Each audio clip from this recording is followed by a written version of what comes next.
All right, time for lesson 6.2. This will be a continuation of our last lesson. The only difference is we're going to talk about multiplication and division this time. So go ahead and write your I can statement inside your math notebook, and we'll go ahead and get started. All right, so in a school gymnasium, 375 students have gathered for an assembly. The students are seated in 15 equal rows. How many students are seated in each row? So what's happening in this problem? Well, we've got students sitting for an assembly. What would the algebraic equation be that would actually represent this problem? Well, I know I've got 375 kids in all, okay? And if I was going to set that up as a math problem, you'll notice I intentionally moved the equals to the other side just so we can get used to seeing it there too. That would be 15, because that's how many rows we are, times some number of students would equal that 375. And we can actually relate this to a rectangle model, which we use for area, length times width. Every time we're talking about multiplication, we can certainly look at it that way. So in this case, we're going to look at our model where we've got the factors on the outside. Factor here equals the product on the inside. So what number in this problem actually represents the product? Well, that would be the total. In this case, that's 375. What does the number 15 represent here?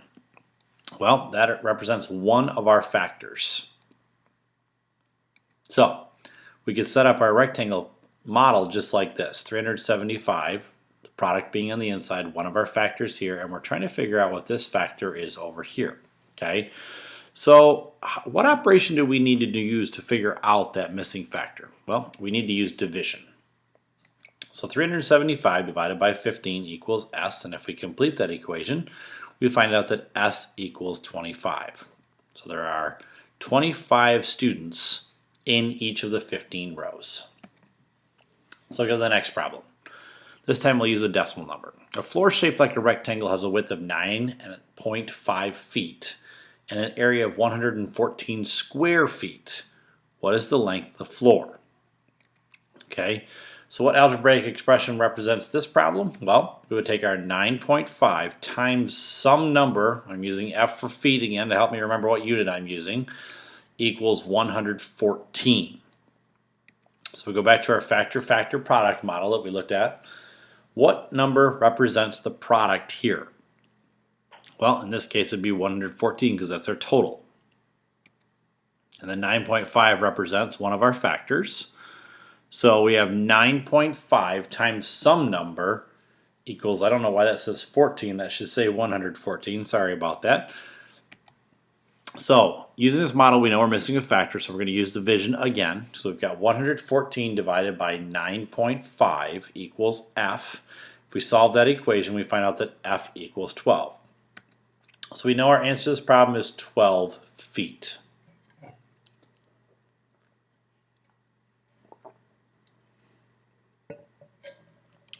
So how can we check to see if our answer is actually right? Multiplication. So if we were to multiply 9.5 times 12 and check our work, we would find out that that equals 114.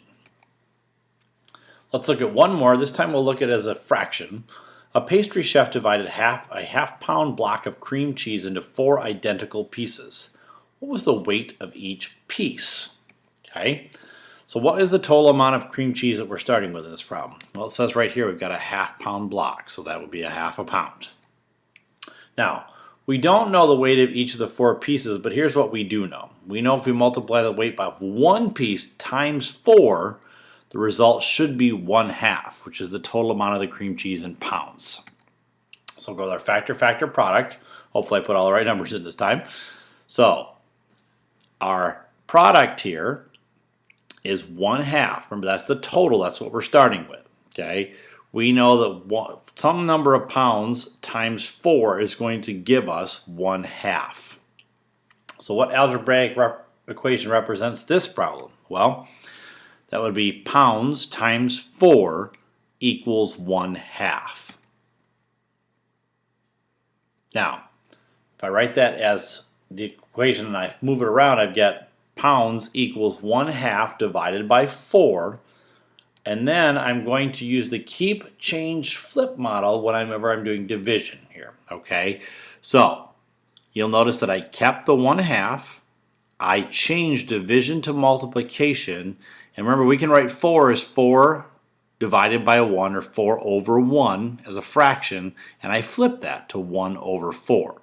When I multiply this straight across, I get 1 times 1 is 1, 2 times 4 is 8. So 1/8 of a pound is the answer to the how much does each piece weigh. All right, here are your practice problems for tonight. For the word problems, you're going to write that algebraic equation, and you're going to need to remember to include a unit with your answer. You may use the rectangle model if you need to. Okay, be careful on this one here. You have to use parentheses for this problem to solve it. It's a little bit more complex, but just read it and give yourself some time to understand exactly what's going on there. Okay, and also you do have a guiding question, and you have a problem you're going to need to write. So your guiding question is, how do you know what unit to include with the answer to your problems, and be prepared to discuss that in class. And I'm going to ask you to write a word problem for a classmate to solve. I don't care if you use multiplication, division, addition, subtraction. Any of those are okay. And we'll see you soon.